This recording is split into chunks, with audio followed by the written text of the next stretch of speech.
era kati Gloria Bugi kyemmanyi mu bintu bye by'okuliikinga ndowooza ye essanyu ly'adda alina yadde amanyi abasajja bagenda mumukubira abasajja abagenda okukubira balayisi kati Gloria Bugi nzirayo ku Gloria Bugi nti men love mystery bwe buzibu bwe bumondooza ne mukwano gwange bwe yafuna Queen Masolo nti ebintu yabiteeka nnyo awo twagala okumanya ki abo abawala abeebikkirira obalaba bali ku maketi baseera abeebikkirira abo abamu tebabeera na basiraamu olimba mu Uganda society yaffe abawala baagala babeere herumeeri ate babeere nga bakola ki beetunda n'okwetunda they are seen as and herumeeri at the same time it can't happen. It can't happen. Kati yensonga lwaki olaba nti batandise okutweyambulira so nga ate abagezi wadde agenda n'akola OnlyFans account na promoting eyo esi mukasya kano kankwanjulya emamiga gy'ekisi abakola emiramu education gadgets zonna mu Uganda balina tablets z'abaana zonna mu bikanga Samsung, Apple, Origimo ate nga balina n'esiina keyboard balina ebimotoka by'abaana ebimundu essaawa bags z'abaana bottles container ng'ogasseko ne building blocks balina headsets z'abaana balina smart watch zonna ate nga ziri origino balina wireless charger ate nga basisinkanibwa wali ku Pioneer Mall eduka PA11 ate ng'osobola bakubira ku 0703-69-69-04 gambye ekikwasagana ne education gadgets zonna olina kwekwata mami gadgets kubanga yasinga yamukirira mu kiyembe okola kisebo okugula zino empale Alan kati sente z'ofunye zino empale toziddamu kati ate gw'ogenda ino London UK bakulaga ezo empale ennyingi kati nze nno omuze gwe natandise bentambula bino byentambula kati ngenda South Africa ngenda genda ate nguleyo ngende nguleyo anti nze ngendayo bampise seetwala kati nnagundi birthday ne Thanksgiving ya mulongo ki babiri tu mulongo babiri ali South Africa ayinza okuba yagenze ogenda naye si kituufu mulongo babiri tetwemanyi bwe tutyo mumanyi hayi naye emboozi egatta ennyo tetugiyina naye so simulinaako buzibu so sisuubira lunaku mulongo babiri wagenda kunkubira ati jaawo tugende South pozi nga ankubira kulanga ssomero lye oba okulaga omusawo waaki omusawo akola nze seetaaga basawo bakola nze buli kyendiko kitambulira mu musaayi kati abantu bamanyi okulwanisa ekintu ekiri mu musaayi ebintu by'olina okukola oyinza otwaliramu obulamu bwo kuba kati bw'otandika olwanisa jjajjange olwanise eyaddako ate olwanise Sserwanga gwe mmanyi balabala sibamanyi ate okwate taata wange ate okwate maama wange ate onkwate oba mulwanyi sogenda wa mulongo mulongo nina musajja wange mulongo ali Hamascral eyo e South Africa ku Saturday eno ayina Thanksgiving so you're going abantu be South Africa bamukoledde Thanksgiving so ngenda genda eyo ogenda bikwata obeereko eddakiika nga 3 4 5 1 hour nememulwamu ate nzireyo nkwatagane ne King Shafiki ne Patrick Kaboyo be basajja bange eyo of course bw'odedaweko nga mbeera awantu awatali sente naye abantu be South Africa balina sente naye bazimma baati naye nabanyiigira anti baati yali abeera nabo eri abantu bonna ensi zonna oziraba bw'oba oyagala okulya ku ssente zaabwe oba mugenyi katola naffe abagenyi abajja ewaffe osobola omuwa eky'ekkumi naye nga b'osula nabo mu nnyumba kwolwo tewaziba wadde bo bakutenda bukodo ojja olabe abantu be tubeera nabo bo batutenda bugumu naye ate bano abalala abatulaba obulabi n'abagagga baffe abasinga yensonga lwaki lwaffe tetubeerabeera nabo abagagga bakumanyiira ennyo nti osiibasiiba naye mubeera mwenna atandika okwagala okuwangayo emitwalo 5 10 capucapu awo n'alowooza nti kati olwo ebizibu byabimala kumbe olina ebizibu bya miliyoni nga 2 otegeera kyegamba yes so kati buli lw'otandika ebyo abagagga olina kumubeeramu leero nankya n'omuta tomubeeramu nnyo kuba atandika okukulaba nti gwe tolina bizibu kati wotandikira Allan ajja obuzibu bamuwaddeyo miliyoni 3 era bye biviiriddeko ababeera n'abagaggosolooza kuba amanyi nti Kasuku bw'anajja ye bamutya tabeerabeera wano bagenda muwa miliyoni meka 5 ezaawamu nagwe nakigamba nasanga omusumba w'amaanyi mu ggwanga nampaayo miliyoni naye ne baŋŋamba abakwaya babanja beba tebebabeera but praise be to God. Amen. So kati mbadde nga nti bw'otambulamu gulagulayo engoye mukwano ze njagala zino engoye si nnungi ezo jiini ate kati engoye ezo bw'oba ozigula kati olaba bino kati nga jiini bw'ogenda ebweru gula jiini zo nga 5 jiini 5 ozambala emyezi 4 nga tonnayo kuzooza bino bijiini nabyambalako bino ebasala wano be bati babisalira wali wansi babisala tebaagala biggweeyo eno jiini eringa ku mitwalo 3 sebo bagikuguza mmeka sebo anti bagikuguza mmeka gwe mbuulira bagikuguza ssente nga mmeka eyo tusobola kati ffe jiini ezisinga okuba ez'ebbeeyi wano e Kampala ze twambala kuba n'abatuyiribira mitwalo 7 era nze oli bagireetanga essuuka 7 ey'e Kampala sigigula. Why would you dress why would you come out in a boxer on a Tuesday from your house? Eno si boxer. That's a boxer. Kati gwe kulabako. This is not a boxer. Omanyi kati mu obuzibu bwe tulina society yaffe ogiraba. Society yaffe. But it's a Tuesday, Kasuku. Yeah, it is a Tuesday. But I'm here ni mu garden. Wano we tutudde wange. Boti bw'ovudde waka. Wange waawani. On a Tuesday. Yes, please. Ate era content bagenda mulaba. Allan ogenda kwewuunyira video eno bajja giraba. Kati otandika okwebuuza baade bazze kulabya enjogero oba mpale ze nnyambadde. Okimanyi nti zino empale zirina engeri gye zirabisaamu omusajja. Zimulabisa batya? Ng'atudde bw'atyo nga ggwe. Ne zimulabisa zitya? You sit like this. Lwaki oyagala ntuule bwe ntyo? Aren't you sit like this? Yeah, yes. Kati awo ofunye eki? You don't do like this. Kwata. So kwata. Kantu kano kansika. Aha, kati awo ofunye eki? Like this, yes. Lwaki oyagala ntuule bwe? Nanti bw'otuula bw'oti eri balaba birala. Bwe ntuula bwe nti? Yes. Sorry. Bwe ntuula bwe nti? Yes. Kati ate bw'oyagala ntuule si bwe mbadde ntudde. Mwe muli baseegu. You either sit like this. Oyo mwana aliwa. Gundi, swako je. Madam, jangu ne Soviet awo. N'akasiimuula kuba neeyiridde amazzi. Ajja nnongooseza engatto zino zitobya ekanti. No, nawe. Can be in this shoes. Kitaka wamuyamba. Ndadare. Kati se opale bwa kitaka. Buno opale bwe buliko. Kadante ekiriwo Allan kati kankubuulire. Oyina okweyagala kye kisooka. Nga tonnalowooza ku bantu bye bakulowoozaako. Every time Allan you love yourself, ebintu bingi bigenda kwanguyira. Ffe kati abantu batwogerera, abantu bateesa ku birala ne biki. Naye the joy we have in our lives is that tweyagala. Ate twemanyi. Every time buli wootuuka awo, you're not going to seek validation from anyone. Njagala muwa ngatto zino. Oli omusajja amwalongoosa wano oba ankalizeeko ku ngatto zino zibadde zitobye. Okitegedde kyenkunyonnyola Allan? Neeno. Anti nziyiridde amazzi. Onzikuwa zombi? Naye tatobya kuba ŋŋenda ono yansumbuwa wano. But don't go in town like that. Ate era nze ŋŋenda ne mu tawuni bwe nti. Tomanyi nti abantu bansanga bwe bati. But it's not appropriate. It is not appropriate. It's okay. It's not appropriate. But I have money. On a Tuesday. Yes, on a Tuesday.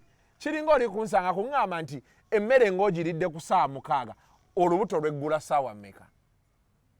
Taata w'abaana. Yes. Olina abaana basatu.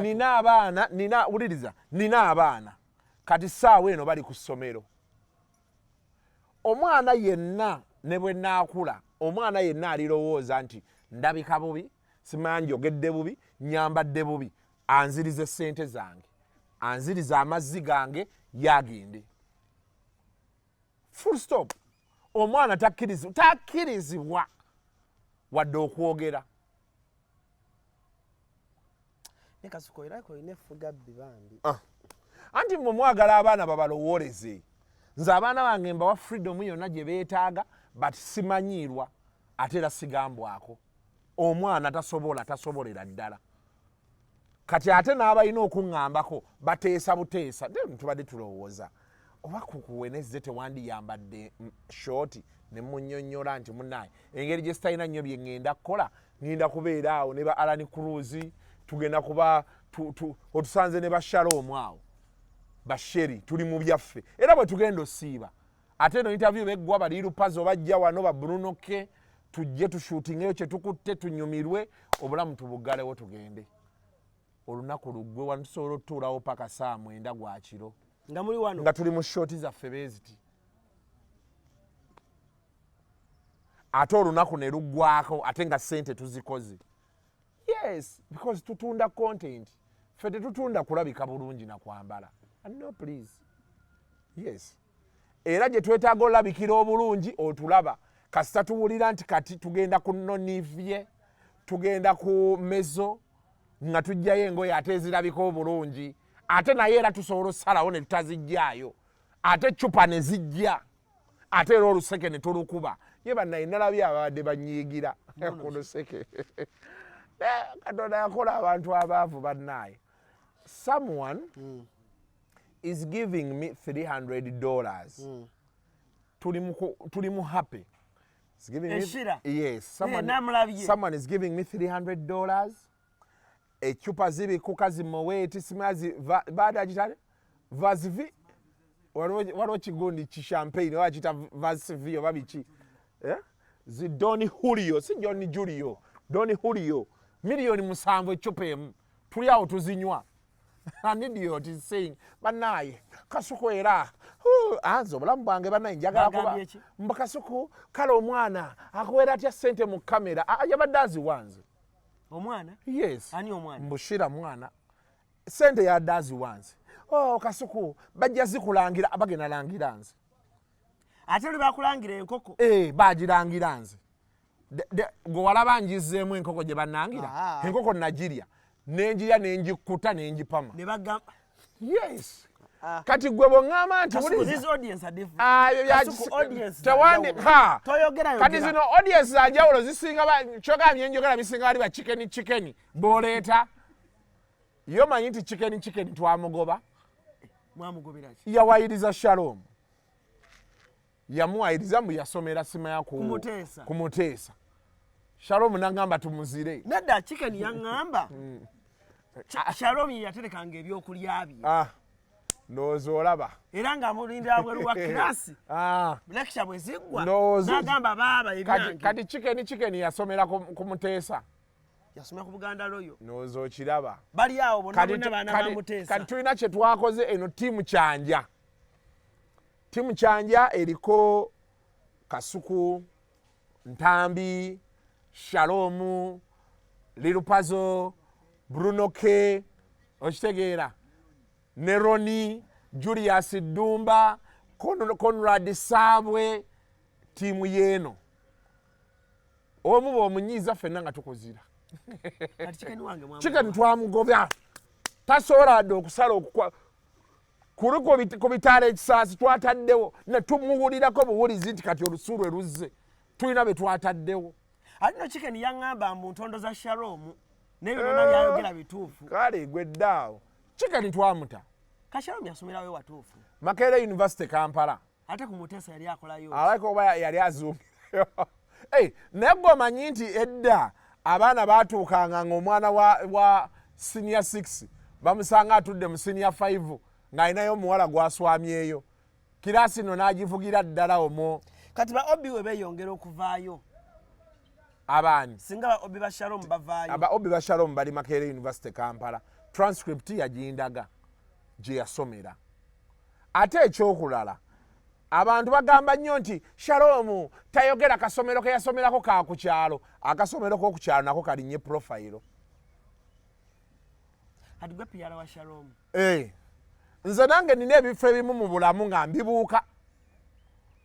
mbibuuka oli nataleko ga nti bane Kasuku twaliko naye wano mbasijjukirawo yes mba naliwo n'ekifo waki tekyatambula nange. Yes. Ebitwemu kati waliyo baobi bange yabaga nti bannange naffe yasomerako naffe eno kituufu.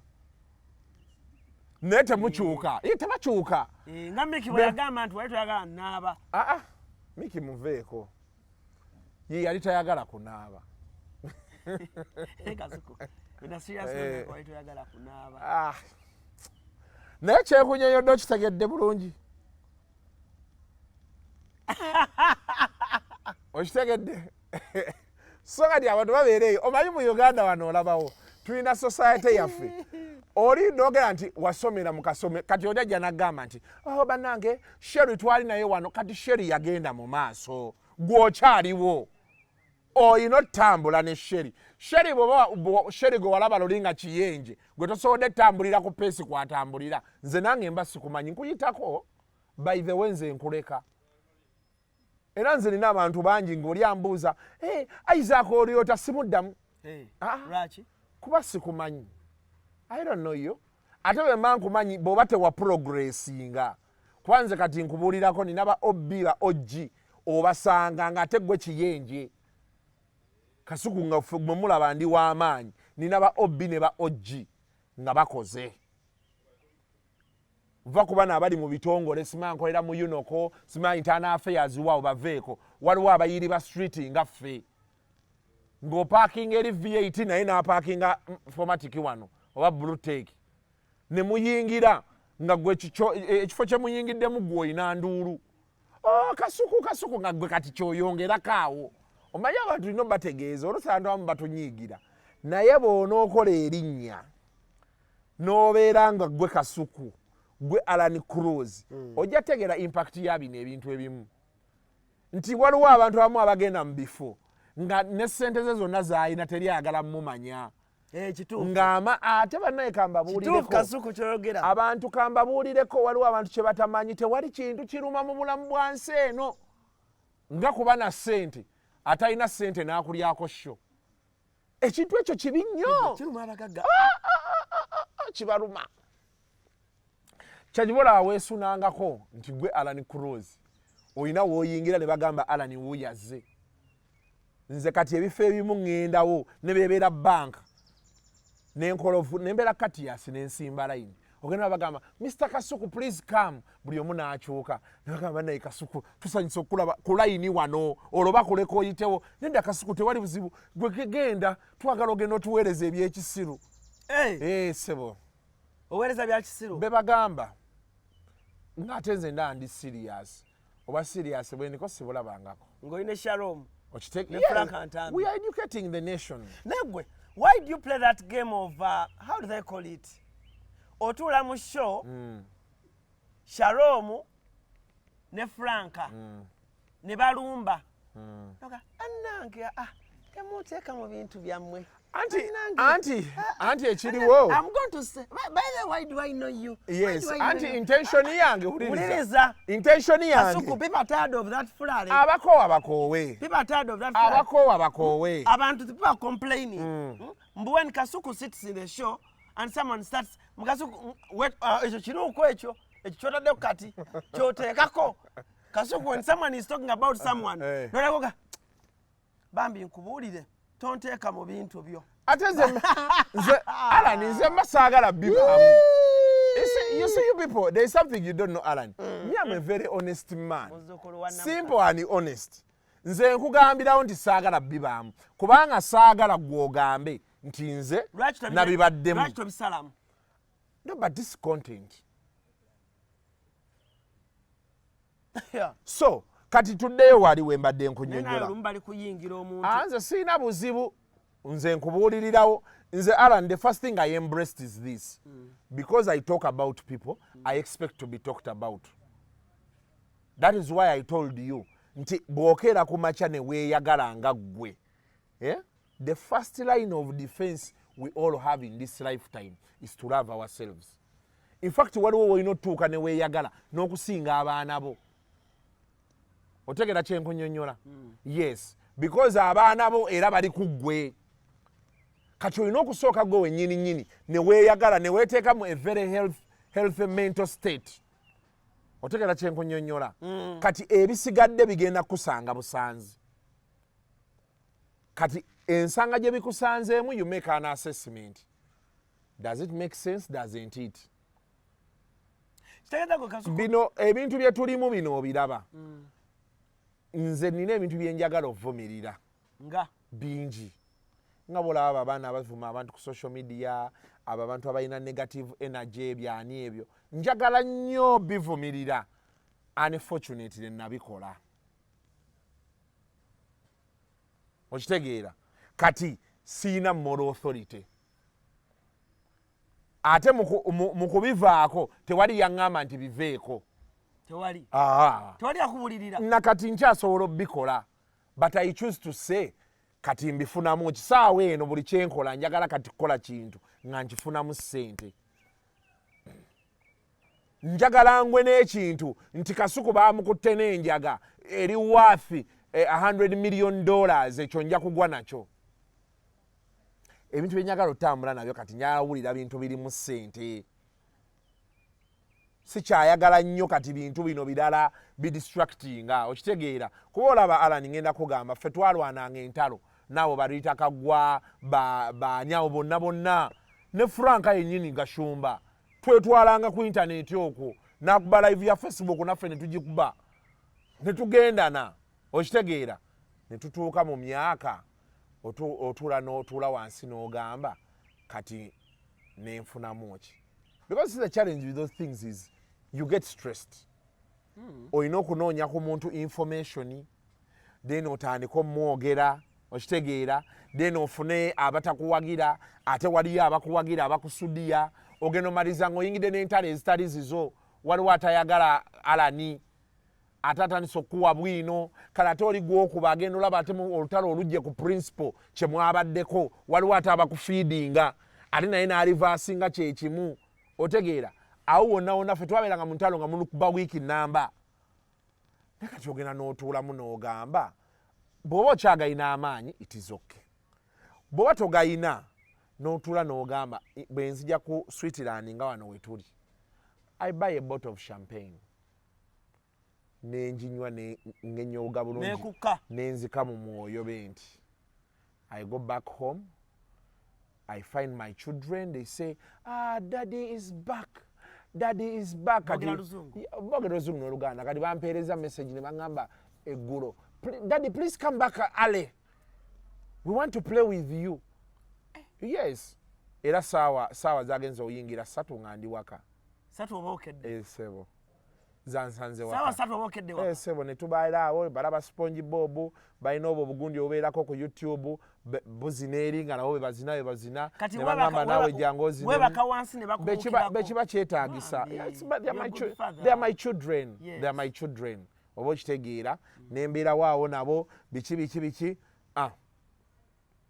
kati bw'omaliriza ate n'osanga mukyalawo ne mwejjamu eyogenda nga saa ziri 6 gwa kiro ng'oteekako Netflix ng'olaba yes so my brother Alan kati obulamu bwe butyo bukola ki so kyabola mbadde nkunyonyola wali nti kati oluusi ebintu ebimu mbeera njagala ne mbiyingiramu kuba kati nze wano stage eno gye tuliko naawe by the way Alan naawe ekintu kino kye tukola kikula it is growing kitransitioninga kuba nawe eno gye tuliko ye future nti kati Alan olunaku olwaleero ngenda kugamba be nti omuntu alima emmwanyi tomumanyi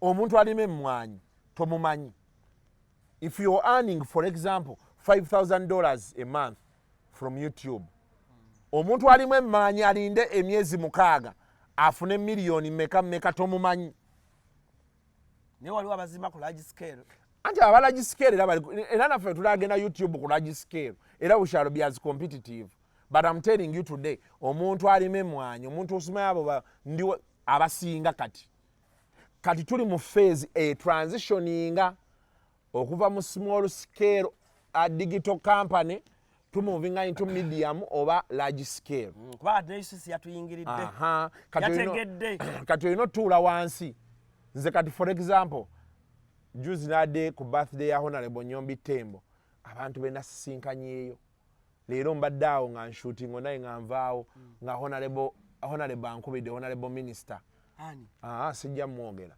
nga nkubidde akwaddiiro ambuuzaako kati bwe tutandika okuyingira awo kiba kirala. However, erina contacts z'empadde zentula mu ssimu ne ŋŋamba n'obuuza minisita n'omubuuza gwe wantegeera otya tinakulaba ku YouTube. Ku internet interviews zammwe ze mukola. So now you get my point. So kati byebyo ebintu bye tulimu bwe bityo bwe bitambula. So but like I've told you kati ze sikyasobola nina bensobola ovuma naye kati abantu abasinga abali ku internet ne kati olowooza ne ku baana bo kati nno nze ate byendowoozaako by the way omuntu yenna ali eyo nze kati ekintu oli tabeerangawo kino kankikubulire Alan oli tabeerangawo n'avuma omwana wange n'avuma mukyala wange oba famire yange n'alowooza nti annumizza tekisoboka. Anti kati ekikulu naawe obeera olina abaana olina maama wo olina ne mukyala wo kati nkutereka oba oli awo wanudde ne wayitawo emyaka 5 nga nziguse n'olyoka otegeera naye kati bino ebirala ebisigadde nze omuntu tasobola kunkuba kaadi eyo musimanya abaana abaana nze mbazaala abaana abali agire gye bali naye taata we bamaama we ye abatakiraba abeera alaba mwana we onfunye bulungi. So temubeeraawo ne muwoza ebyo muwoza mbo toteekamu baana bange oli baaba asazeewo bateekamu it is okay ebiddako naye ajja biwulira. So kati I think era y'okuvuma tekyakola ekyaliwo if it makes sense for everyone. Omanyi Alan tulina okukkiriza buli omu okukola kyayagala ekimusanyusa because that is the whole essence of this lifetime. You do what makes you happy. However, after being happy ebiddako oli ready obi encountering kati bw'obanga ekikusanyusa kyekyo the other question will be ekiddako n'okyeŋŋanga.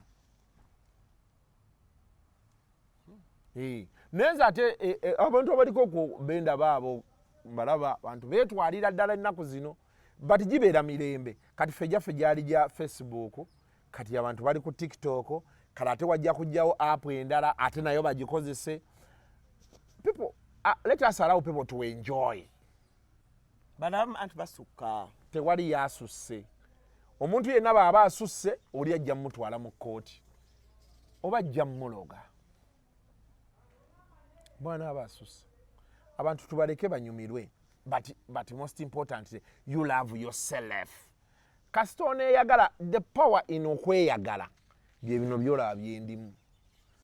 Wano ku Hasi Beauty Parlor tuli bakafulu mu kulabirira n'okuyooyoota ensusu. Tukola facial ne tukupepeta ka face ne kawawera nga aka baby. Tusiba n'okola enviiri mu buli musono songa mu kukola pedicure ne manicure tuwekansa. Tusala enviiri mu buli musono ate bwe kituuka mu kukola makeup tetumanyiyo mulala. Tuli muyenga ku Tank Hill Road okulira na Italian supermarket mu basement. Essimu tuli ku noti 72 682 953. Teweerabira saluni egenda okujjayo bulungi bwo n'ekitiibwa kyo ye Hasi Beauty Parlor, a world of beauty.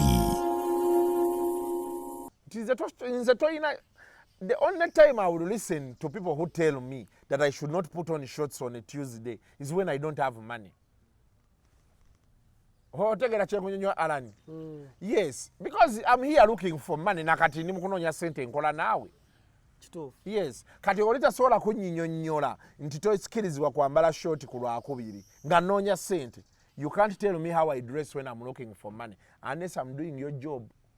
But if I'm doing my job like I'm doing here, in fact byebimu ku byasinga okunzija ku TV bye nayagala kuba ku TV twajjanga olina okwambala engoye simanyi olabike bulungi naye twakolanga ku radio ng'ofubutuka mu kidongo nga bw'obadde n'ojja ne weebaka ssaawa 11 ne weebaka ku kapeti ya studio ne bakukoonako ku emu nti kati ssebo otuusa okutandika nogenda mu kinaabiro ne weeyisaamuko wano mu maaso Ruth Kalibala naga Kasuku kwata pikke bekyamuyitirirako nga ndeetera akasenya ne Colgate kyekimuyitirirako nga nti alaba pikke naye takyakola akamwa kamuwunyirira nanga nti kati Kasuku nkugulidde akasenya ne Colgate biterese omukyalo oli naye tubiteeka mu looka olunkoonako okuzuuka nengenda n'ensenya ne tutandika bwe tumala okukola mu mmotoka yange nengenda ewaka nempumulamu omukyala n'akubuza wasuzeewa aba amanyi nti nasuze enkola anti nze mukyala wange kye nasooka okukola okimanyi yansanga ndi mu bidongo muno era kasita ya complainingayo gomo ebiri nga tukyekwana ne mmuteeka ku gaadi tutambule n'alaba nti mba nkola so she's very well aware that I be working yes kati mugobonabona ne mukyalawo kuba yinza okuba yetalaba nti okola nkola but you see still even abasajja mbagamba nti ne bw'osulayo ddayo ne ssente as evidence obadde okola ki nasuze enkola kikye wakoze nkyani munayi ninamuwa n'ataano togamuwadde naye ogayina kyogamba naye agenda asuleko ng'akola bw'abanga omulimu gwakola gwa kiro it is a win-win waliwo ebintu ebimu alani mumanye mwemulina ebintu ebibamalira obudde oli ajalaga nti simaba mukyala ali mu bwenzi kati nina abavuka bembeera nabo ekiro oli naagaa kati ngenda kuwa example juzi twali wano ne ba alani ba Shalom baani bali lupazo bonna wano paka saa 10 za kiro nga tutudde tunyumya nga bali ku TikTok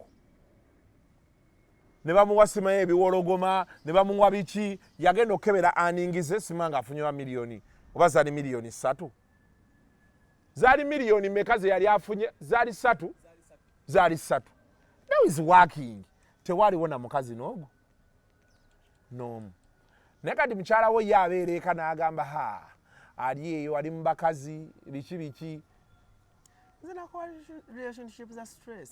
kyegamba omusajja oba omukazi nga banaamulya newaka afulumawo bulungi nga ayambadde bino ebigoye bino ebigundi balina ebikofiira bye bambala ng'alina mu siripa ku loogi y'oku kyalo kwennyini n'afuluma n'akugamba nzikiridde wano kunoonya matooke ompulira bulungi n'asooka n'agagula na bulungi n'amanda kati nkubulira how bad obwenzi bwe buli n'agula amanda ekiveera kya green n'agula amatooke n'ebinyeebwa byako ne muteeka mu bbuutu y'emmotoka ne mugenda ku kalooji akali ku kyalo mu ddakiika 10 ne mwerya n'abikwata n'atambula n'addayo kweri n'omulaba ng'ayingira nabyo gwe n'olowooza nti abadde mu katale ate ebintu by'ensi bizibu n'akunnyonnyola ne byalabye mu katale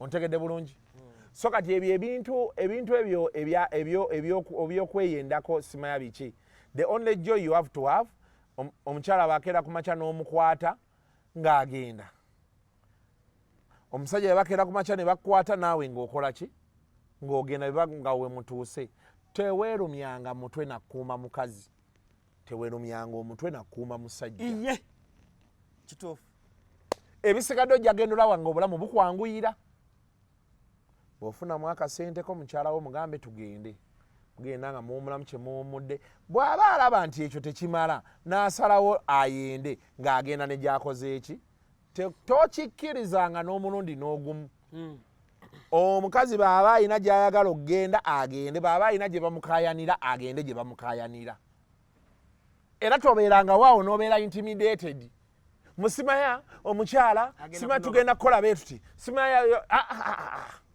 kasita agamba nti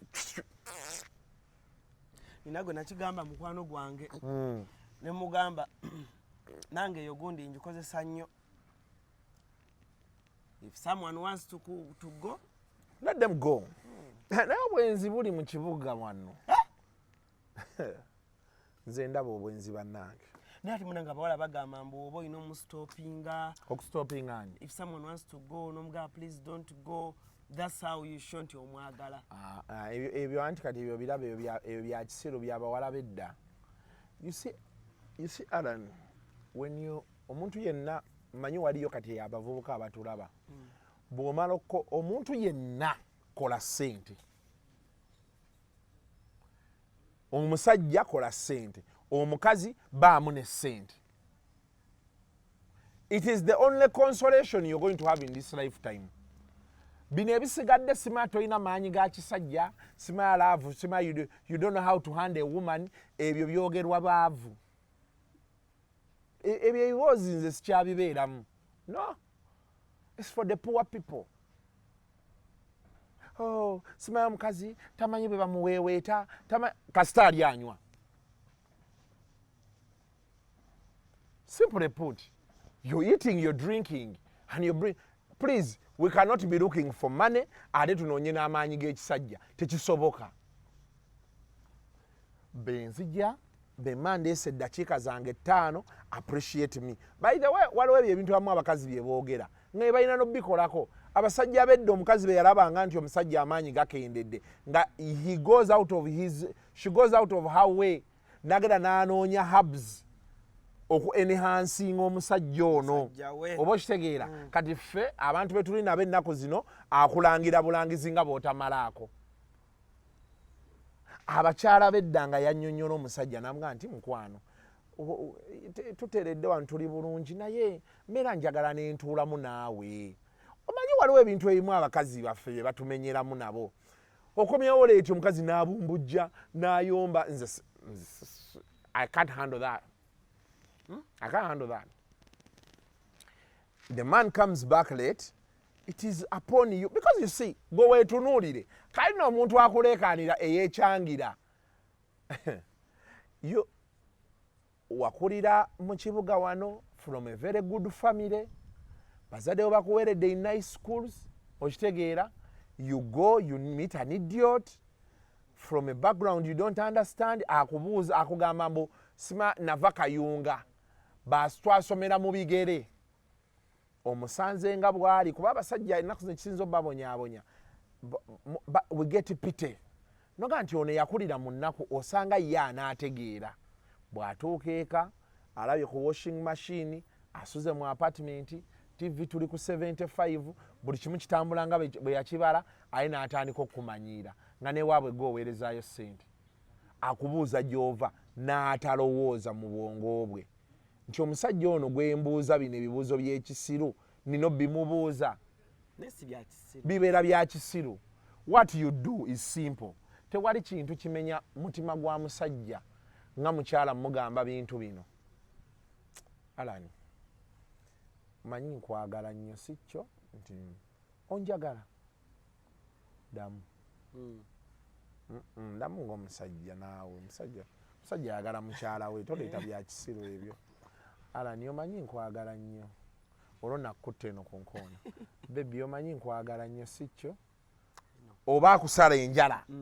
Okitegedde bakusala enjala omanyi mbona kuba bwekabawulireko ffe obuzibu bwe tuyina olabye ebiwala agire kitegeera amaanyi gaakyo we gali ne kitegeera ne obuzibu we buli ne kimanya omusajja ono muhanda olinze ntya.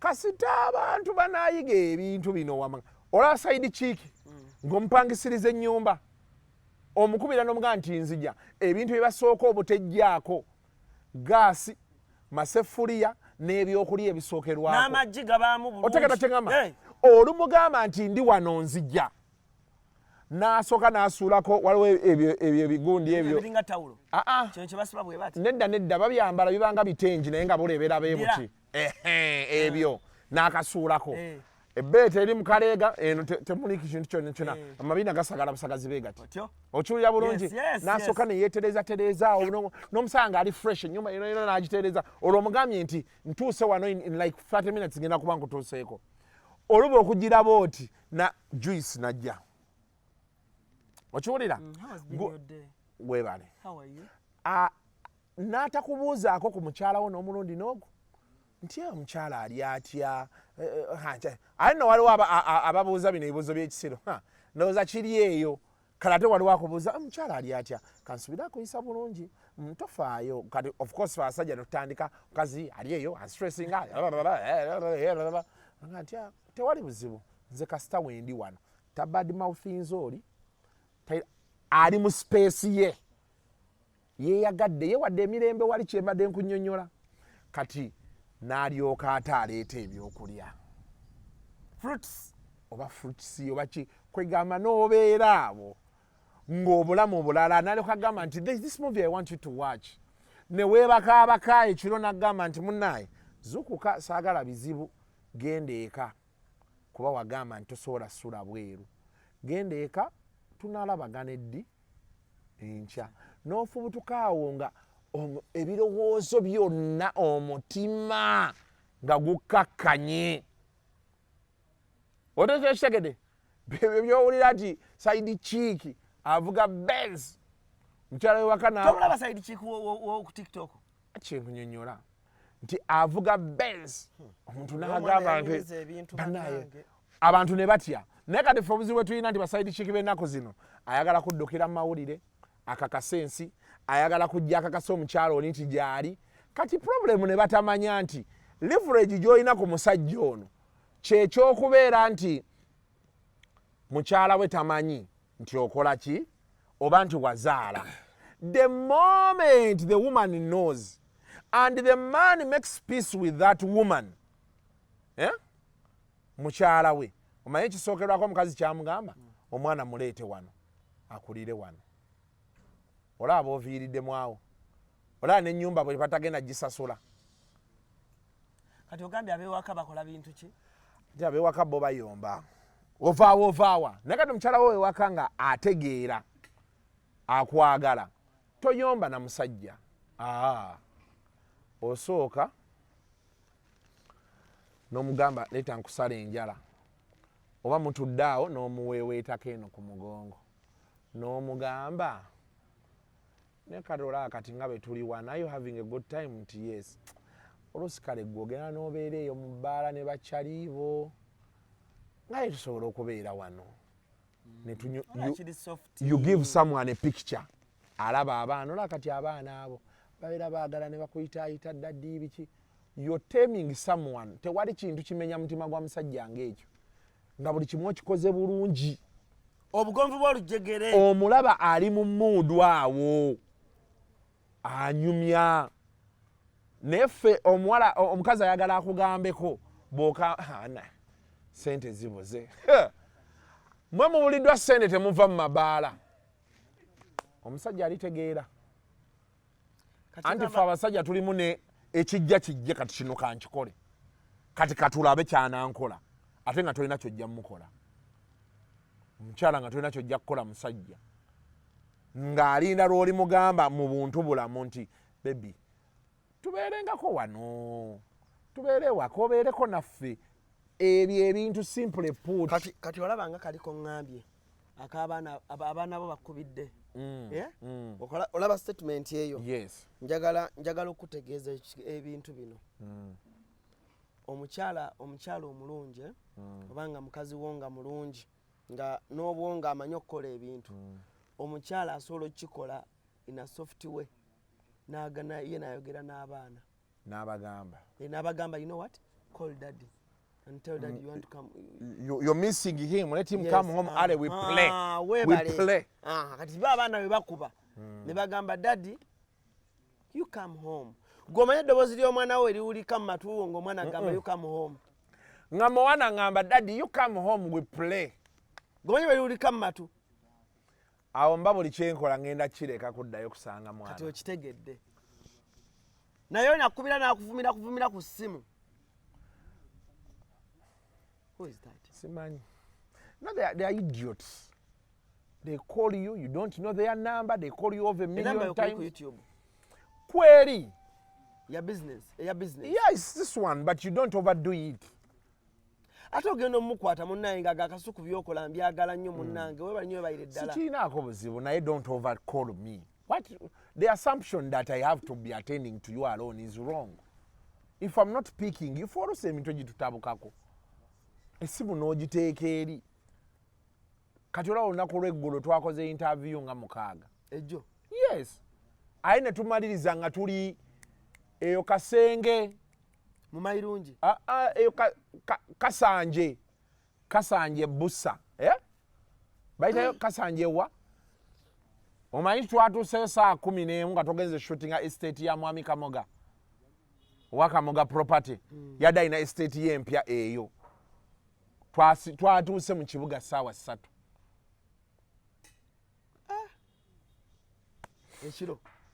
ekiro ate kati ebyo abakazi ate olusi bye batamanya n'omusanga obadde omudagga Kamoga n'akwoca ng'ozunze edda nali nga njagala nnyo emmotoka nga ngamba be naafuna emmotoka kankole kino naye waliwo bwentuuka nga ngamba emmotoka eyo bangirekaawo era kati ennaku zino mbeera nnyo ku booda nina gwe nakigamba ne mugamba zinagula emmotoka naye oyinza ogivuga n'ogiteeka ew'omusiime n'okoowa n'omala n'okwata booda n'oyiriba kubanga ew'omusiime eba bulungi n'okoowa so kati okitegedde kyemba ne nkunyonnyola so byebyo munnaye Allan naye era nkubuulire Kasuku all in all nga bw'ogambye kwesanyusa olina okwesanyusaamu kati olaba ennaku zino nti abaana bayitiridde okweyambula nga oli n'atunula ekintu ng'alaba life eganye ye buli kimu kyakola kiganye gwe abaana bajja point blank ku social media olina agamba nze neetunda ntandikira ku 20,10 anti kati naye n'ogamba naye nga naye kyekimukola ki nalowooza omugenzi tamala emirundi tulina interview I think gye twakolako n'agamba nti government needs to tap into kati eyo industry eyaki eyo ey'okweyambula si prostitution okweyambula waliwo bizinensi nnene eri awo gye basobola otakisinga kuba kati saawa eno kino nkikubuulira si kirumamu ate nga n'abali mu gavumenti bakimanyi the most selling job in this country for young boys and men and girls kati beetunda n'abalenzi beetunda ate they are not sorry about it anymore. buuzo oyo Shalom ku Saturday omukazi yajja n'eddoolo ebi bitaano era kwe nava okudda ewaka ngagala kulya Shalom nga tuli ng'agula nze naawe genda eri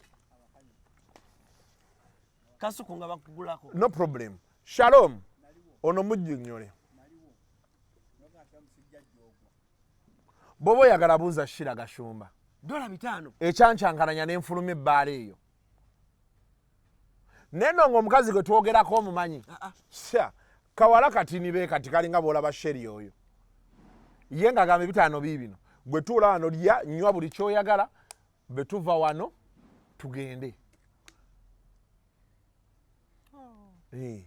nga mbuuzize yambuuza ekibuuzo ne muga nti wuyo Shalom yadiiringa mu ebyo yaŋŋamba nti so which place could you like which place would you like to go to just name the place we go for $500 mama ng'olukumi bamaze okukuwa olwa Shira oluyina Shira teyampa 10 yampa 3 lekeraawo yampa 3 nina ne gye nali nsoose eyo wali omukwano gwange ebuziga eyo naye nankwanga ebi 3 b'otambula nabo n'obawa nembamu era bentambula nabo era nabo baabookya so kati sikyakuba luseke lwa muntu omu Kasuku group Kasuku group zikyaliwo tandika otambula nange ojalaba obulamu bwe bukyuka olukokola oluli ku ntebe ezaawo olumanyi ku ntebe zaawo okulira n'obuliranye Shalom asobola okunzikiriza ayinza okutta olaba kati ntambi yatugambye nti bannange betuba tutudde tulebeteekangawo kamera koffe lwaki naga munnaye abasajja bagamba mbu ate ntuula nammwe ate mmwe bakyaliba kati nze ngenda kukola ntya ne tugagenda mu basajja naa nti Kasuku kati position zaffe namuga nti mundaye abasajja bakwagala nnyo ffe tebaagala tutuulera ffe tetukwesibaako ntambi bw'oba oyagala genda mbw'atula mu busajja baga nti ate ffe baatuula nabo ffe tuliko amaanyi g'oluseke bali abamugamba nti tebaagala atuule naffe tebamuwaayo wadde 10 n'ekimu katwamuga entambi genda ffe tetulina ngo twesibako gwokera bukeezi ku makya n'otugaa nti mbakooyi gwe n'ovaako ffe ne tusigala gw'ofuuka kaasa ffe ne tusigala ku mugendo ffe tulina gye tulaga. By the way, we are very, very, very interested with where we are going.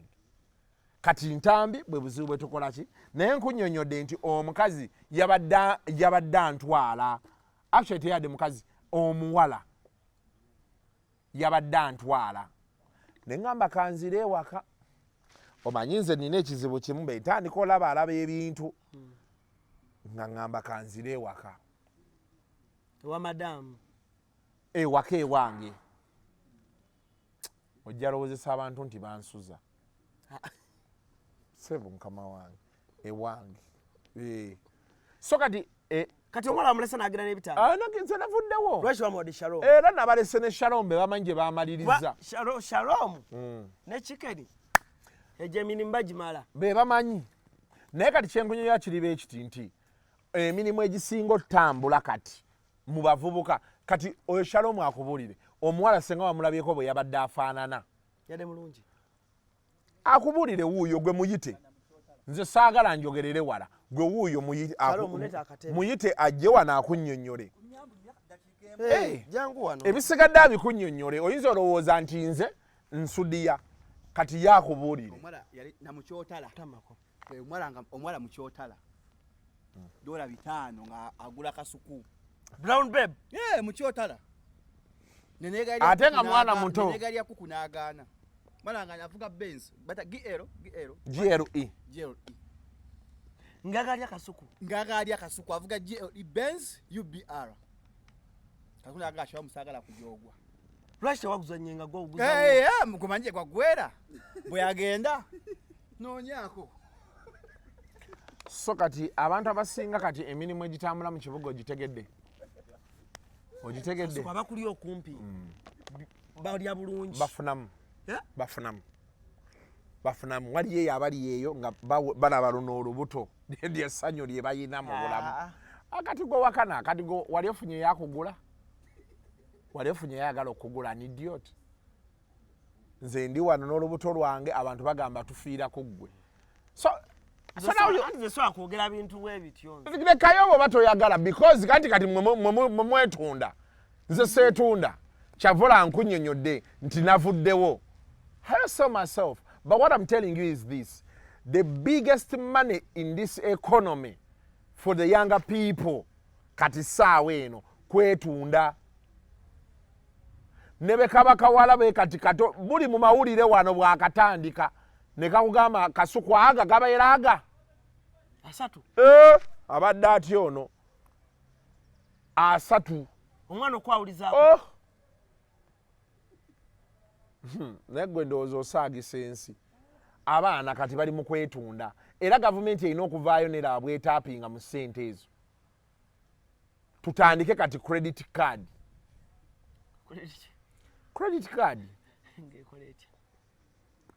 kati ffe lwakuba nti ffe wana amabaala gaffe beekolakola ebintu by'ekisiru omanyi mu Uganda we are in a society where we pretend okitegeera where we pretend then ekyokulala ndowooza problem eriwo abantu tebasirika omuwala omusanga atogenda owulira anyumiza abantu nga Kasuku be yamulya nomugamba the problem is what Kasuku yakulya n'akuwa emitwalo gya 3 the problem is what kati ogenda onyumyanyumya ebyekisiru tukole tutya otherwise ekitali ekyo there are places in those developed countries you've been to South Africa ojogendeko Santoni omumona Santoni Da Vinci Santoni Sani Leonardo bichi abaana babaamu era nga babamanyi yatuula awo mwe kasita mwogera okitegeera n'akubuuza oli mu business nti ndi mu business ne mutuula ne mukkaanya ne mulya ne munywa ne mwambuka ruumu ne guggwa gye bali neffe kati wano mu Uganda society yaffe abawala baagala babeere heerumeri ate babeere nga bakola ki beetunda n'okwetunda. They are seen as and heerumeri at the same time. It can't happen. It can't happen. Kati yensonga lwaki olaba nti batandise okutweyambulira.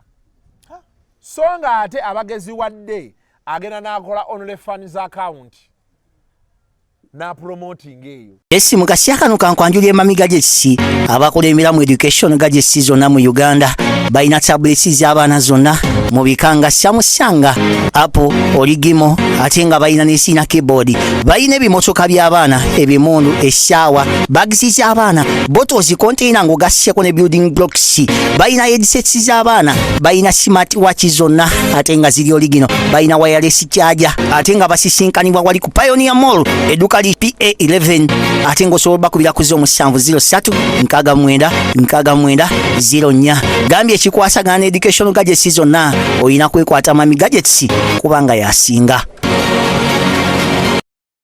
Alo mwana ku TikTok bangamba alina fans account. Gold Vive. Mwogere. Balina OnlyFans account. Kati ekinjawulo ekiri ate bali bulungi. Nze raba abawala be mbasanga nnyumya nabo. Nze siyina ebyo bya kisirumbo simayo omuwala yeetunda soogera naye tebakikulimbanga era nze bakwano bange bangi balimu ebyo bintu tutuula ne tunyumya n'omunnyonnyola nti naye kati ng'okyali bulungi booti bw'oba ofunyeeyo kale ka benzi okafunye oba akamotokako kirungi nnyo naye kati tutandika okufunayo ku ttaka ozimbeko akayumba kwa togenda kubeera booti forever. Oba otegera kyenkunyonnyola era obeera oli awo olina akuyita janko wano kuserena kigo ne mutuula ne munyumya oluusi agambye kati leero kankusasulire oli kyali wange sula wano n'osula awo byebyo nno ebintu bino byentambuliramu. Kati abo abawala boolaba beefumbafumba basiru abawala batandika okukola bizinesi obalaba okwo ku TikTok neyeegira bw'ati neyeegira ati omusajja nojja n'omugamba nti owaaye nkulaba ku TikTok olw'okuba takumanyi oba like you're not friends. So nga nkulaba nnyo ebintu ku TikTok how your things are nice. There's a friend of mine who wants to meet you. Kasuku, what are you trying to say? Nange omumanyi ali mu mulimu. Noga kati omusiru ono kiki kyaliko? Beefula mu ebintu biri mu Kampala kyenkunnyonnyodde nti mu Uganda wano wokka w'osobola okubeera ne ssente zo n'olemererwa ofuna ky'oyagala naye ng'ate gw'odiiringa naye munaku olwo ye ayagala yeefuule nti ye ebyo tabikola. Oba oli awo baweereza mesegi z'abawala abajja okujja nga naye mwali. Kati n'ogamba kyekisinzo nnyiza abasajja ne bava ne mu byokwana. Okwana omuwala omulaba ali hambo omutaddeko ebirowoozo byo olowooza she's respectable you know like omulabamu maama w'abaana bo. Oba oli awo mu WhatsApp group nga baweereza bana eshuwa za weekend zizino ng'ennamba ye mweri. Ezo group zirimu. Naye saagala bibuzo bya kisiru saagala omubuzebuze ebibuzo bya kisiru I need your thunder full fucking shit. Kati otegedde kyengamba so Gloria Boogie kuba kati saawa eno yaliko Gloria Boogie kuba olaba kati Gloria Boogie ngenda muwa my simple advice. Gloria Boogie, as men we want mystery. Okitegedde? As ojo kati no kangu abawala abebikirira obalaba bali ku market baseera abebikirira abo oba bukaya abamu tebabeera n'abasiraamu olimba bali ku market nze omanya nti recently nala abawala abebikirira ngamba tya nga ndaba omuwala alina eddiini bali ku market naye amale yejjeko akakakaaya lwojja ommanya nti byobadde olaba si byebbyo. Kati ate waliwo abaabitandika nga si basiraamu lwakuba baŋŋamba ne baŋŋamba nti kati akakaaya ako kaabawalabbu ne zino ekkanzu z'abawalabbu kalukya y'abawalabbu ne ntegeera nti kati ffe bulijjo bwe tukiraba si bwe kiri.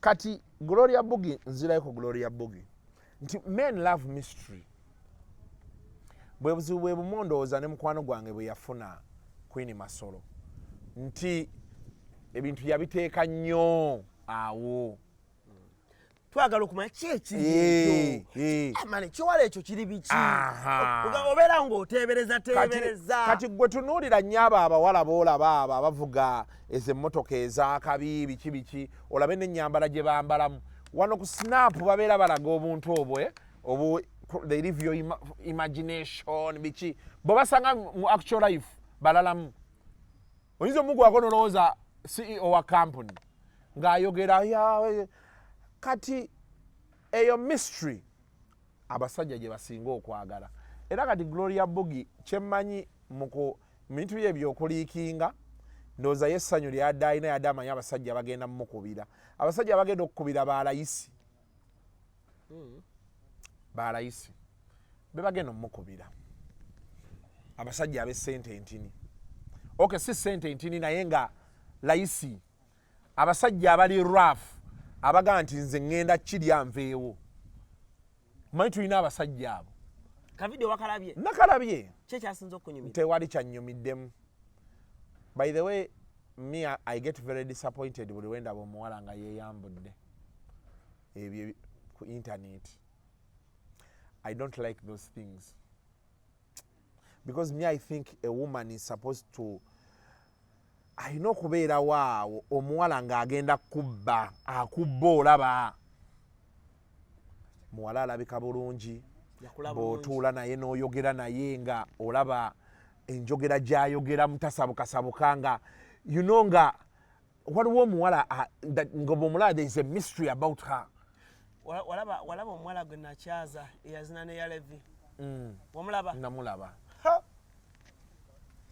nebesisuubira bankubira amasimu nga baagala ennamba ye omwana ng'ayogera bulungi anti kati ate mu Uganda tulinayo n'ekizibu ekirala mu Uganda tukyatya abazungu n'aboogera oluzungu tukyatya abazungu n'aboogera oluzungu mu Uganda because some people need to go to good schools be balaba ayogera oluzungu batya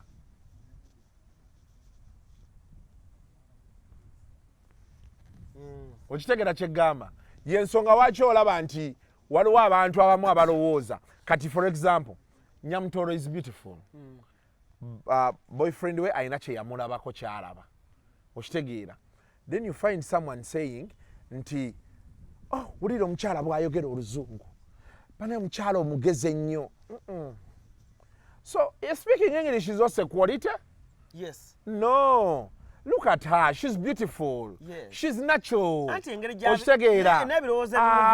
Olw'oluzungu tebalwogera wali mu buliri. Abantu balina okwawula. Totandika nalaba n'oyo omuwala kye bagamba. Oh my God, she can speak English. Because you need to go to good schools. That is the problem. But if you went to good schools, oluzungu lwe twayogeranga lwerwo kye kisookerwako ekyokulala. Every single person that has inferiority complex agenda kwogera ebyekisiru lwaki it's the reason we go to school so that you can articulate matters otegera kyenkunyonnyola you're supposed to be kati kwe kyolowooza nti appointing authority yali musiru wamuweera obwa minisita abeera amanyi nti agenda tegeera doketi gye tumuwadde agiarticulating aginnyonnyola abantu that is it. Kati you cannot say nti because oh my God hayogera nnyo oluzungu is what makes her beautiful. No, she's natural, she's hot, she has the right height, you know. Tulekeraawo abantu okuba profilingira ku position ze balimu bwe buzibu bwe tulina mu society yaffe yensonga lwaki era olaba nti ennaku zino tuyina abakazi bangi be batuuka mu bifo ng'ebyo but they fall out with their husbands because they think it is the position. No, omusajja ono aba teyakwagalako position kyoga nti oli baba amuteekayo ateekamu agamba mukati ndi ku energy ali ku mukyala we gwe yayagala gwe yali naye nga tanafuuka na MP emmotoka neevuluga yali ebasse tulina okuvaamu amaalo ag'okulowooza nti be tulaba omuzungu kya ttabbu nnyo. Njakusinga otegeera. Bannange olabye omuzungu wali abazungu abasiru. Yawasizza omuzungu. Yawasizza omuzungu yawasizza mukazi. Ebyo biveeko. Ate n'abazungu be basinga obwangu. Yensonga ky'ola nti mu nfumbo bangu wogendayo ate bangu wovaayo. Kuba bo babeera na feeling buli kiseera. Batandikola nga feeling ze nezo tezikwatagana n'avaayo. Naye ffe tulina amaalo. Kyavola abantu baali bakubira akawala ako. Oh my God, akawala yadda ayogera Luzungu. She went to good schools. Kati ffe abaamulaba tetwatya. Tewatya. Ate nga ntiira ki? Ffe twayogera Oluzungu ne luggwayo kati tuli mu Luganda lwe tukutte. Omusajja yambuuza naye engeri gye kenyodde bwe kati nga kali ku yalevi olowooza kasobola obbinkolera. Tekasobola biddamu. Tekasobola biddamu.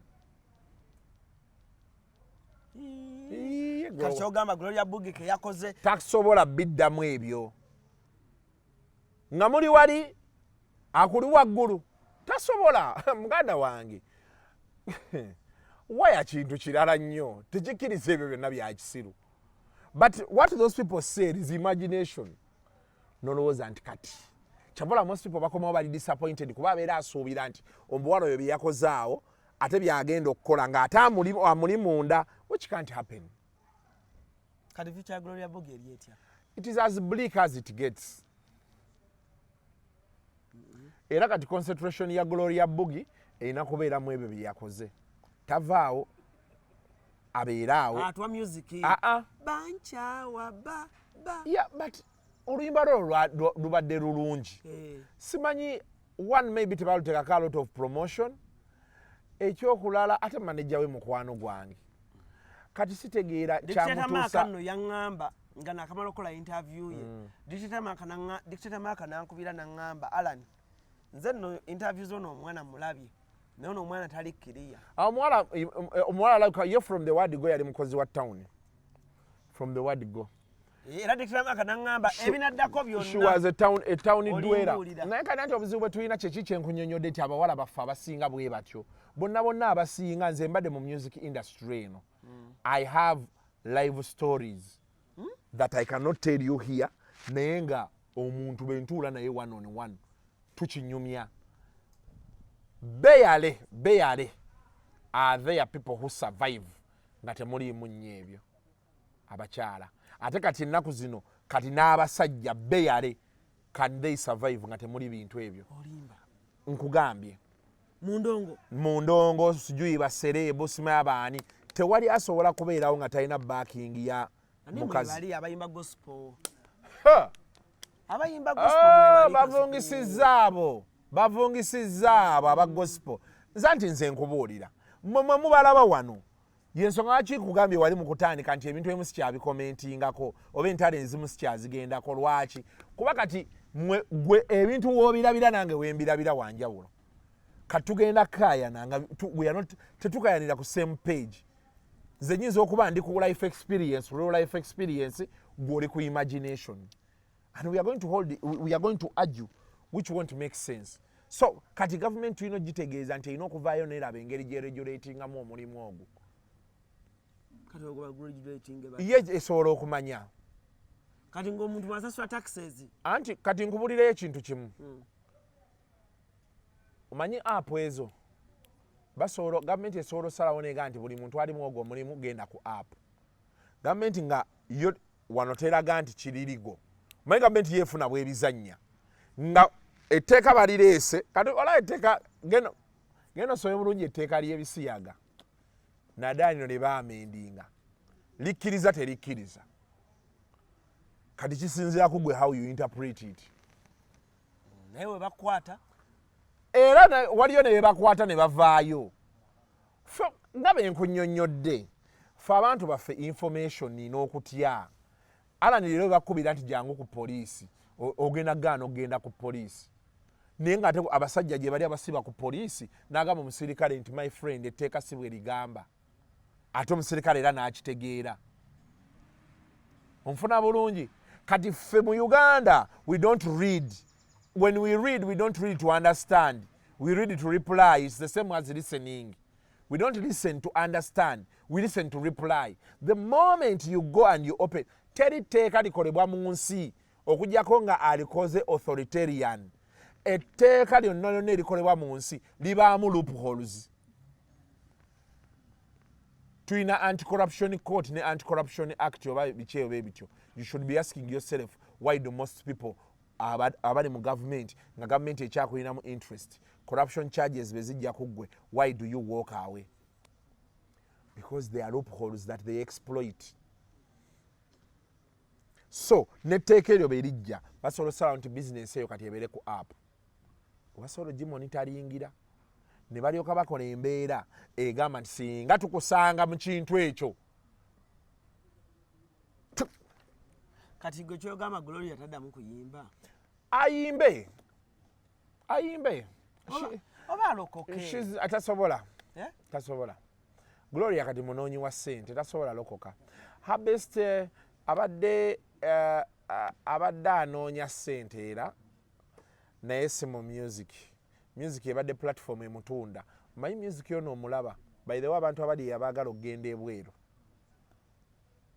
one of the easiest ways okugenda abroad n'obomba yingira music.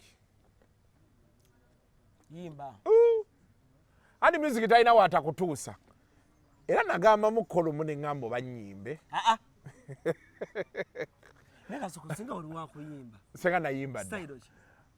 Simanyi. You look to be Nandiyimbe hip hop. nandikubye hip hop. Oli musaizi z'aba the myth. Tukikola. Don't do it. Ricky Ross. Tochigeza. Mboze egikomyawo nja kgenda. Naye omukyala yenna ali eyo, abakyala oba abasajja ng'onoobomba.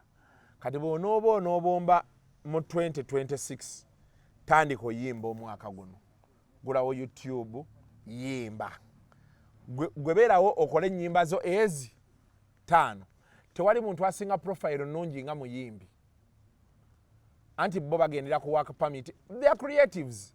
Options nyingi for the different countries. Artists, comedians, actresses, never actors. Eba comedian kiyinza okukalobamu.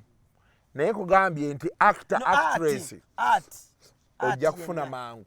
Kuba bw'otuuka ali ku embassy, gw'ofuna bufunyi bategese eri kintu.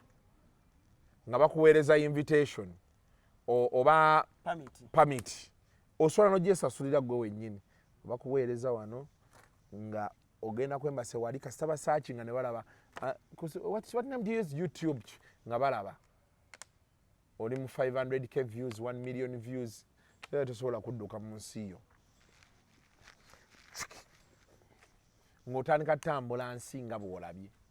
Ku buyimba obwo. Wali ogenzeko Sudan? Ng'okola ebintu sigendangayokko. Do you want to go there? Twagenda ku South Sudan. It's beautiful. I don't know. It has never crossed my mind. Ate nga nina ne ambassador waabwe ndowooza mukwano gwange. Ambassador wa? Owa Sudan. Either the ambassador or the military attaché. You're connected. Byamboozi.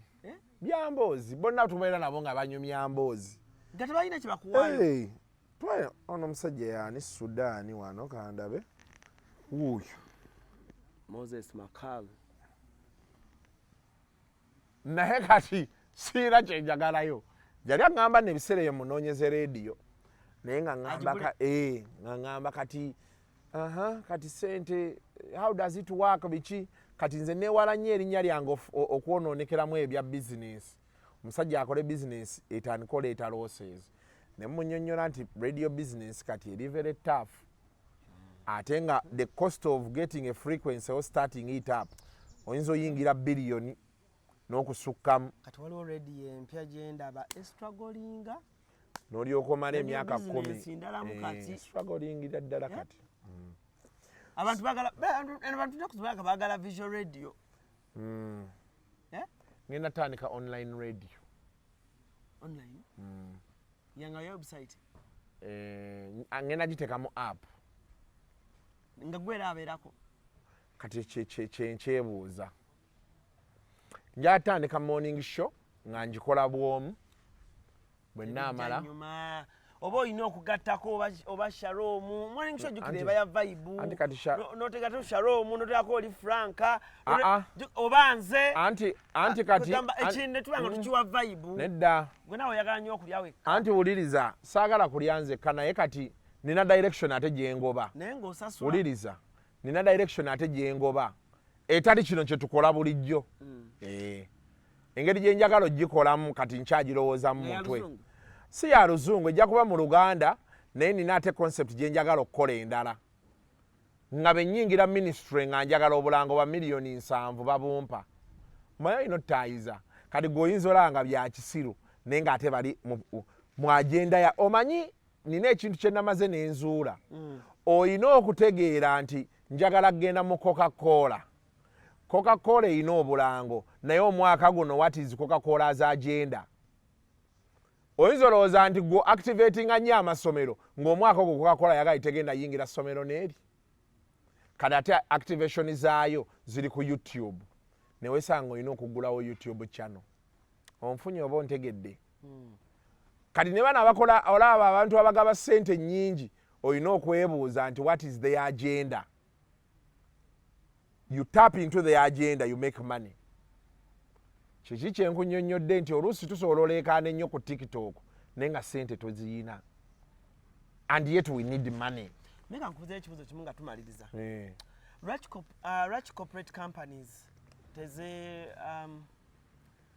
tezitweyunidde nnyo ba YouTuber ba influencers naye kutuwa ssente zitegerekeka zennyini. Anti kati ekisooka zitegedde ekisookera ddala ekisookera ddala most of our people abali mu corporate offices bakaddiye oba bakuze mukitegeera bw'ogenda n'otunuulira kati abantu abasalawo abasinga bali mu myaka 45 kati tebannaba kutegeera this scope. Ekyokubiri, most of those corporate companies, agencies, zirelyinga ku research. Now we don't know research oyo abesinga kuki. Ekyokusatu, there is also a feeling that what we think we are is not what we are. Nti amaanyi ga YouTube oba internet ketulowooza nti internet geina izo kwa sigeina okitegeera kuba okusinziira ku research eyafuluma eyasembayo baali balaga 5 million Ugandans be balina internet. Actually baali bagamba balina oba mobile phones 5 million Ugandans out of a possible 50 million people. Either be bali ku internet or be balina mobile phones, one of those two there. Oba okitegeera. But then also there is deliberate ignorance from those people. And then also waliwo abantu era mwezo company nga bolaba bano abalala betukola nabo abalowooza nti betutuula wano betti bye tulimu ffe tuli mu bya kisiru. We are not doing jobs, we are just passing time. Oba okitegeera. But the good news is social media is fast growing. Waliwo course kati mu universities ezo waliyo traditional economy waliyo ne economy kati ne ya ICT wabagiyita batya. There is something be bakiyita ezitambula and people are saying there is more money mweri than this kyokka ate eringa ekula because there is bagamba the whole world runs around 150 trillion, the whole world economy.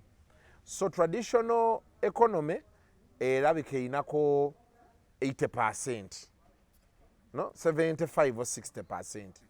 Then 40% eri kweno emerging economy neya ICT ebyaki. But the money being made mweno alternative economy ya ICT nyingi nnyo threateninze nnyo traditional economy. Era bagamba nti in 10 years the assumption is nti in 10 years eno alternative economy oba gye tuyita IT egenda kuba eriddewo eno traditional economy. Erimu agriculture, erimu biki ebyo byonna in 10 years. Not to say nti eno tejja bbaawo ejja sigala nga weeringa era ekola ekyakyo kuba tulina okulya tulina okunywa byonna ebyo abakola egyo emirimu gy'emikono biki bajja sigalawo naye ogenda kulaba nti ate technology era itinze into this nti tractor basobola oli asobola oteekawo tractor nga baziprogramminga wano ne zirima acres ne acres oba okitegeera kyeggamba. So with such issues we are happy that eventually with the time may receive calls from corporate companies, from agencies, naye abasinga bajerega oli ajja alina brand yo giraba nnene ayagala tapinga ayagala kuwa miliyoni emu nomugamba mukwano esi yenkola y'emirimu oba okitegeera.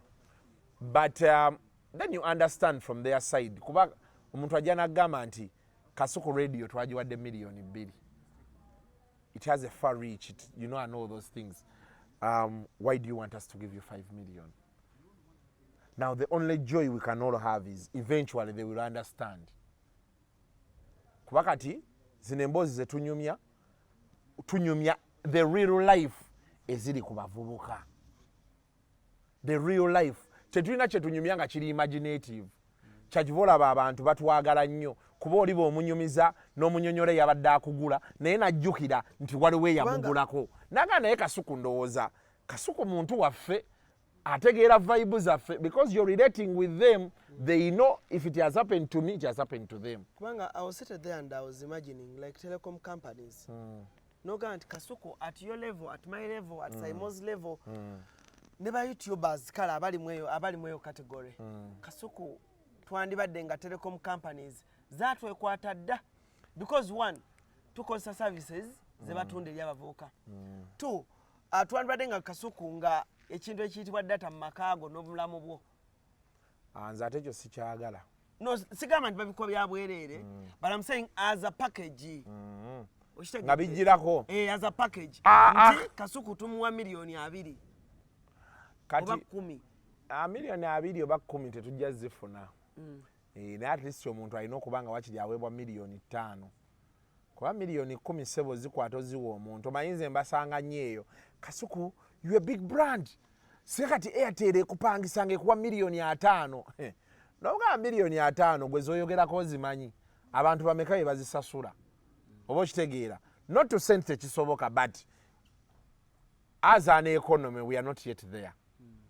Maybe nga benga nti one day tujja tuukayo naye they should be in position osasula omuntu nga miliyoni yes 5-10 it's understandable oba okitegeera oli n'amanya nti Kasuku is an Airtel gundi brand ku internet ALLANCRUZ wa MTN oli wa Uganda Telecom oli nze I believe kyandi bakoledde era kyandi naye simanyi research wabwe bakolera but I think also ndowooza strategy zaabwe omanyi nga begambye nti companies sit down and say this year this is the direction we are taking from yes numbers zaabwe ziraga ki interest za numbers ezo biki ebityo. So I think when we get there ffe tulina kusigala nga weetuli bwe tunaatuukayo tubeere nga tutunda experience nti twagala ssente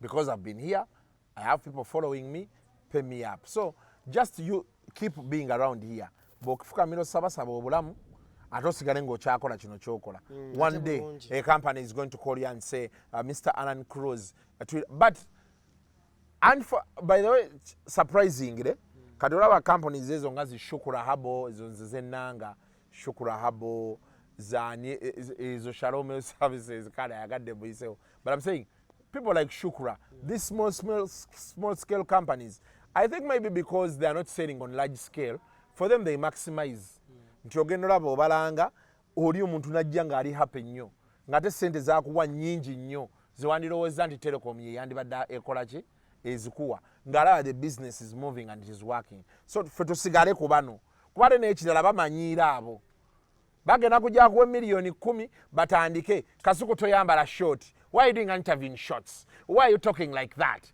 obitegeera ebyo waliwo yanteekako waliwo lumu omuntu yajja nampa internet ewange n'abiteekayo byonna naŋŋamba tukoze swap kampuni emu nagerera batandise okuŋŋamba waki oyogera bwoti nentuula wansi neŋŋamba babadde bampa ssente mmeka ogenda olaba mbu internet bwe bakuwa bwa mitwalo 11 okuwa 20 mbps oziyina sikyakola swap era sikyazikola kumanyirwa kati abo kampani ezo tozisaba nnyo kujja zimanyira zirimu akamanyiiro zimanyira your dress code ne bakunyonyola mbo kati Kasuku, you know the company values we stand for, you can't be talking like that. MD waabwe ali mu kwekwana na mukozi mu company values babagamba tekirina bbaamu naye gwe MD wa company bali eyo beekwabula basuula bizinensi y'omusajja naye gwe ayogeddeko obwogezi you know what company values n'omugamba nti company values zigambe maamawo kati tobasaba nnyo kujja bamanyiira ojja tuuka nga batandika okugamba nti but I think the set you shoot on does not bring out our brand very well. I think you need to hire a studio and you know nomugamba nti n'obutini bwe mumpa mwagala bwonna bugende twakuwadde $1,500,000 studio ekugamba njagala $3 per hour mushutinze hour 2 oshegede si $6,000 kati ne next week era ne luli ogenda omalizanga ku $5,000 ekotwala ki tobasaba nnyo kujja CRUZ exclusive tuli bane nyongera bajukiza December no waliwo bane tuina trip ya Europe Africa 1 tours and travel ne kuno ya family webadde otesotya no pay for your kids and you and your yes madam sente meka basobola tufunira passports yangu bagenda wa mu Europe wa Spain France Italy you pay for your kids guno mwaka siri set nyagala bantu December siri set sente meka ozirina sente meka sente zogenda ku office eneerezo zibeera nnyingi omanyi nti kati bw'oba onootwala abantu nga 5 omanyi nti oyinza okuba mu mutwalo gwa $1 saawa zino sobola gufulumya pozo kyamaliza ziri apartment zo tonjasamira bijjeekaawo kale mweraba byebyo nno wano ku Hasi Beauty Parlor tuli bakafulu mu kulabirira n'okuyooyoota ensusu tukola facial ne tukupepeta ka feesi ne kawewera ng'aka baby tusiba n'okkola enviiri mu buli musono songa mu kukola pedicure ne manicure tuwekansa tusala enviiri mu buli musono ate bwe kituuka mu kukola makeup tetumanyiiyo mulala tuli muyenga ku Tank Hill Road okulira na Italian supermarket mu basement essimu tuli ku noti 72 682 953 teweerabira saluni egenda okujjayo bulungi bwo n'ekitiibwa kyo ye Hasi Beauty Parlor, a world of beauty. Essimu kasyakano kankwanjulye mamiga gyesi abakola emiramu education gadgets zonna mu Uganda bayina tablets z'abaana zonna mu bikanga syamusanga Apple Origimo ate nga bayina n'esiina keyboard bayina ebimotoka by'abaana ebimundu essaawa bags z'abaana bottles container ng'ogasseko ne building blocks bayina headsets z'abaana bayina smart watch zonna ate nga ziri Origino bayina wireless charger ate nga basisinkanibwa wali ku Pioneer Mall edduka li PA11 ate ng'osobola bakubira ku 0709 gambye ekikwasagana educational gadgets zonna oyina kwekwata mami gadgets kubanga yasinga